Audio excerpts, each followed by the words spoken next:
여론으로 풀어보는 정치 이슈 폴폴입니다. 오늘도 배종찬 인사이트K 연구소장과 함께 대선 관련 여론조사 결과를 집중 분석해보겠습니다. 어서 오세요. 안녕하십니까. 네.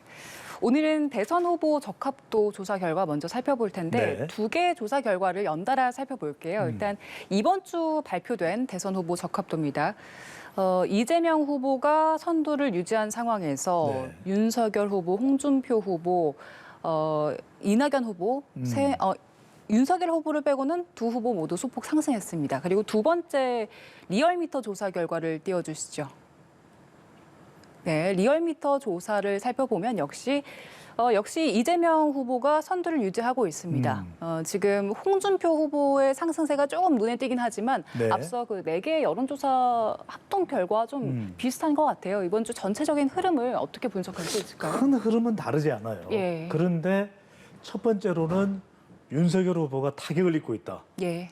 그러니까 자동응답 조사에서도 이건 이제 면접원이 직접 물어보는 조사인데도 불구하고 양강 구도이기는 한데 좀 차이가 있습니다. 예. 근데 면접원 조사는 좀 차이가 있는 조사 결과가 지금까지도 나왔던 적이 여러 차례 있었었죠. 그런데 이재명 후보는 지지율에 변화가 없는 반면에 최근 고발 사주 의혹에 대해서 난 관계가 없습니다. 무관해요. 이거 공작이에요. 라고 이야기를 하고 선을 긋고 있는 윤석열 후보지만 자, 2%포인트 내려갔습니다. 예. 근데 바로 오른쪽에 이전 같았으면 이낙연 후보가 있었는데 홍준표 후보가 등장했죠. 그렇습니다. 그리고 3%포인트 올라갔습니다. 그러니까 윤석열 후보의 하락폭 이상으로 홍준표 후보가 올라가고 있다. 이른바 이제는 지난주까지는 민야홍 현상이었거든요. 예. 홍 이 현상과 결과가 나타나고 있는 거죠. 돌고 돌아. 돌고 돌아 홍준표. 물론 이건 이제 예. 유행어 형태로 또 선거의 재미를 또 더하기 위해서 만든 거니까 너무 뭐 의식하거나 신경 쓸 이유는 없지만 네. 그럼에도 불구하고 그런 판세의 변화를 볼 수가 있고 그 다음 페이지로 한번 넘어가 볼까요? 그 다음 그래프. 네, 여기를 보시면 여전히 양강 구도인데도 이재명 후보는 올라갔어요. 예. 그런데 이게 이제 충청도 경선 결과의 영향이 반영됐다고 봐야 되겠죠. 그리고 그렇군요. 윤석열 후보는 고발 사주 의혹이 선을 긋고 있지만 논란이라는 것은 규명 여부와는 상관없이 예. 이건 또 영향을 부정적으로 받게 되는 것이거든요. 예. 그 현상이 나타나고 또 반면에 홍준표 후보는 자동응답 조사인데 지금까지는 계속 주장을 해왔던 것이 윤석열 후보나 다른 또 홍준표 후보의 약진에 대해서 의문을 제기하는 쪽에서는 이거 더불어민주당의 구조적 역선택이 있죠. 분명히 있는데 이제는 이른바 청년, 특히 이제 2대남, 20대 남자, 예. 그리고 영남, 그리고 심지어는 국민의힘 지지층에서도 꿈틀꿈틀 홍 후보의 지지율이 무려 7.5%포인트나 많이 올라가는 뛰었어요. 현상인데 이낙연 후보를 보면은 면접원이 직접 물어보는 조사도 그렇고 지금 그래도 0.9%포인트 올라갔거든요. 이 조사도 최근에 실시된 것인데 그러니까 물론 이제 이게 국회의원직을 던진 것 이게 반영이 되지는 않았습니다. 그래도 좀 이 결연한 의지 예. 또 이낙연 후보 캠프에서 6일 날에는 전혀 다른 행보를 안 했어요. 모든 일정을 멈추고 한번 한 수를 던져보자. 예. 그것이 이제 국회의원직을 사퇴한다고 선언한 것이고 어제 했죠. 이게 이제 앞으로 지지층들에게 유권자에게 1차 슈퍼위크 결과에는 어떤 영향을 주는지 봐야 되겠죠. 예, 이제 여야별로 좀 자세하게 살펴보죠. 네. 이번에는 진영별로 볼 텐데 양당 모두 지금 경선 기간이기 때문에 지지층의 응답을 중점적으로 살펴보겠습니다. 그렇죠. 민주당 결과인데요. 민주당 충청 경선을 돌고 난 이후에 나온 결과죠. 지금 이재명 후보 과반 넘는 득표를 보이고 있고요. 네. 이낙연 후보는 지금 2%포인트 정도 올랐는데 이게 충청 경선 결과를 지켜본 지지층들이 좀 결집을 해서 이 정도 올랐다라고 볼 수 있는 건가요? 영향을 받았다고 봐야 되겠죠. 그래도 더불어민주당 지지층이 그동안에는 좀 주저주저했어요. 예. 또 신중했거든요. 그리고 친문 강성 지지층은 이재명 후보 쪽으로 가지 않았다. 이렇게 이야기를 하고 분석을 해왔는데 역시 충청 경선 결과 대세론 그래도 이길 수 있는 후보는 그만한 악재에도 불구하고 이재명 아니겠느냐 이런 이제 현상이 영향을 줬다고 볼 수가 있는 것이고 예. 이재명 후보도 그래도 아직까지 이 반등에 또 기운이 있다는 것을 또 확인할 수도 있습니다. 예. 살짝 올라갔고 그리고 지난 충청 경선과 비교를 해보면 더 많은 지지율인 34.7%거든요. 예. 자, 이건 무엇을 의미하고 있는가? 이낙연 후보 이제 결연하게 배수진을 쳤습니다. 이제는 한번 해보겠습니다. 이게 이제 국회의원직 정치 1번지, 우리 뉴스 1번지고요. 예. 정치 1번지에서 이게 국회의원직을 사퇴한다는 게 쉬운 일이 아니에요. 역대 다른 대선 후보들이 사퇴를 했지만 이 종로 정치 1번지에서 사퇴하는 것은 그만큼 정치적 상징성이 크거든요. 그렇죠. 자, 그렇다면 이번 주말에 발표가 되는 1차 슈퍼위크 경선인단 결과에서 최소한 이 이상은 나와야 된다. 왜? 국회의원직을 이미 걸었고 이미 이것을 내놓은 상태에서 치르는 선거이기 때문에 자, 1차 이 슈퍼위크 경선인단에서 국민경선단에서 35% 이상 나와야 됩니다. 35%. 그래야 이재명 후보를 그래도 막판에 좀 견제할 수 있다. 이런 분석과 또 기대가 가능해지는 것이거든요. 그다음에 이제 추석이 지나고 나면은 이제 호남으로 넘어가거든요. 호남에서는 적어도 45% 가까운 45%. 그렇죠. 이 득표를 그러니까 지금 호남에 올인을 하고 있거든요. 호남에 AI 단지를 만들겠다. 호남 대망론을 꿈틀꿈틀 하게 하고 있는 것이 지금 또 이낙연 후보의 마지막 승부수이기 때문에 이 마지막 승부수가 작동이 되려면 역시 호남입니다. 그러니까 가장 중요한 것은 이 민주당 여권 최종 후보의 선택은 호연 뭡니까?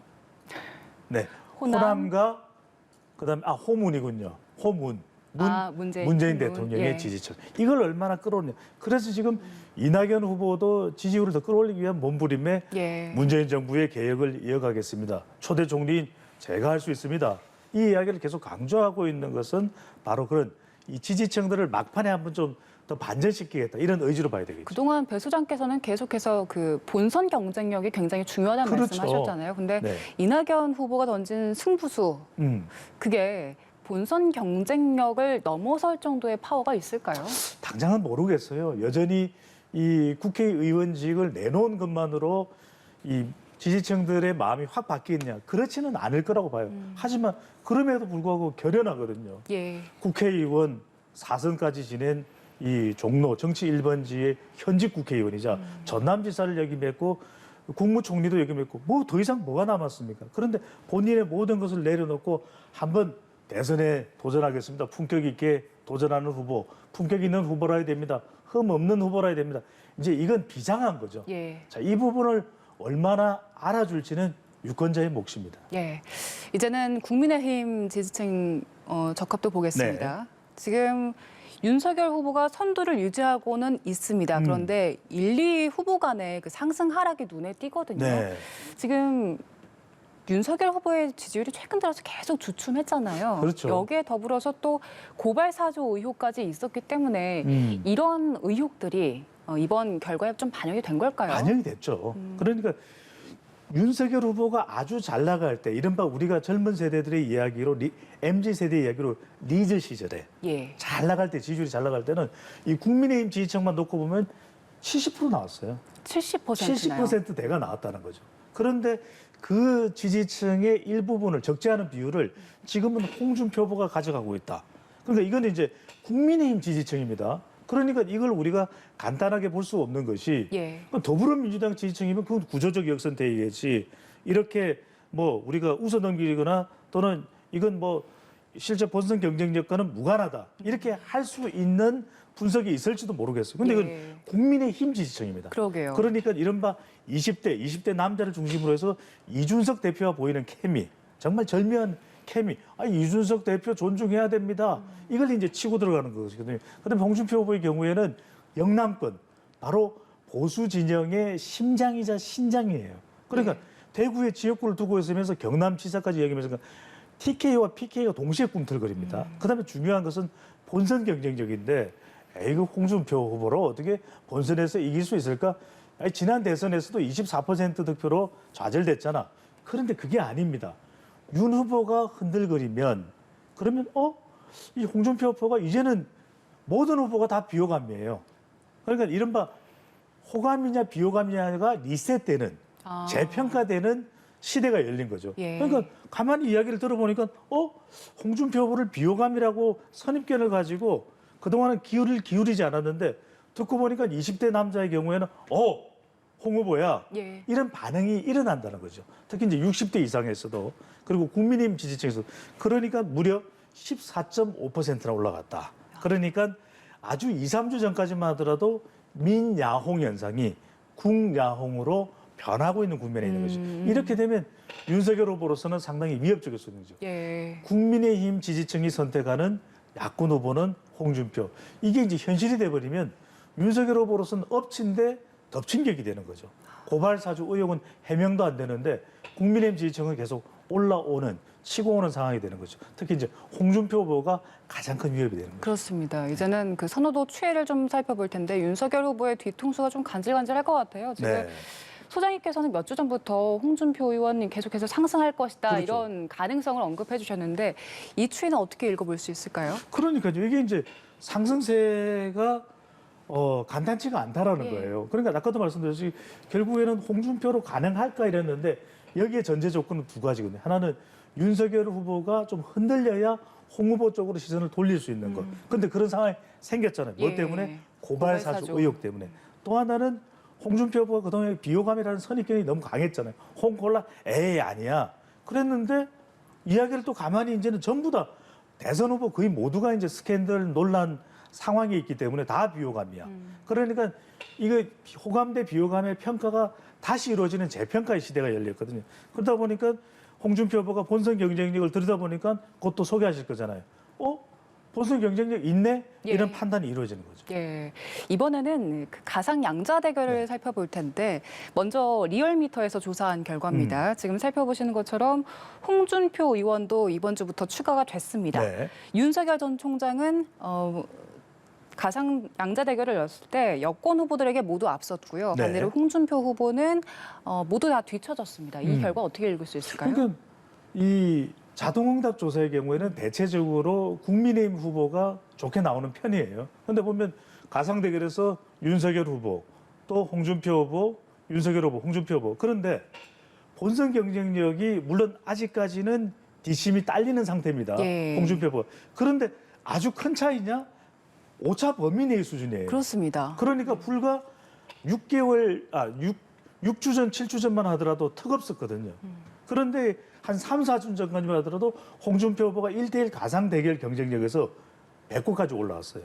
자, 지금은 어디까지 올랐다? 턱 밑까지 올라와 있는 거죠. 이 정도면 턱 밑까지 올라왔다고 보시는 그러니까 거예요? 이 경쟁력을 본다면 만약에 윤석열 후보가 아직까지는 건재하죠. 그런데 혹시라도 전제합니다. 혹시라도 흔들리면 홍준표 후보를 돌아볼 수 있겠네. 그래서 자꾸 홍준표 후보가 돌돌홍 그러는 거예요. 예. 돌아보면 홍준표. 이건 물론 이제 제가 이해를 돕기 위해서 드리는 말씀인데 그러니까 6, 7주 전과는 상황이 상당히 달라졌다. 그렇습니다. 지금은 턱 밑까지 올라와 있고 언제 코를 지나고 또 눈까지 스쳐 지나갈지 그건 좀 더 지켜봐야 되겠죠. 홍준표 후보나 홍준표 후보 캠프 쪽에서는 이 추석 전에 골든크로스가 이루어진다고 하는데 그래서 중요한 것이 윤석열 후보가 얼마만큼 빨리 이 고발사주 의혹을 끊어냈냐 이 부분이 중요해 보입니다. 예. 그리고 마지막으로 MBS 가상 대결도 좀 살펴보죠. 여권 후보들이 모두 야권 후보들에게 앞선 모습인데 네. 이거는 뭐 조사 방식의 차이 때문인 건가요? 그렇죠. 조사 방법에 따르면 이제 면접원이 직접 하는 질문에 있어서는 대체적으로 여권 후보가 좋은 결과로 나오는데 여기서 사실 주목해야 될 부분은 윤석열과 홍준표예요. 자, 여권 후보가 우세하지만 윤석열, 홍준표 후보만 놓고 보면 예. 두 사람 사이에 차이가 있습니까? 없습니까? 거의 없네요. 별로 없어요. 예. 이러다 보니까 1대1 가상 대결에서 아주 큰 차이가 없구나라는 진단과 분석이 나오고 있는 것이죠. 네. 오늘 이야기는 여기까지 해보겠습니다. 지금까지 배종찬 인사이트 K 연구소장과 함께했습니다. 고맙습니다. 감사합니다.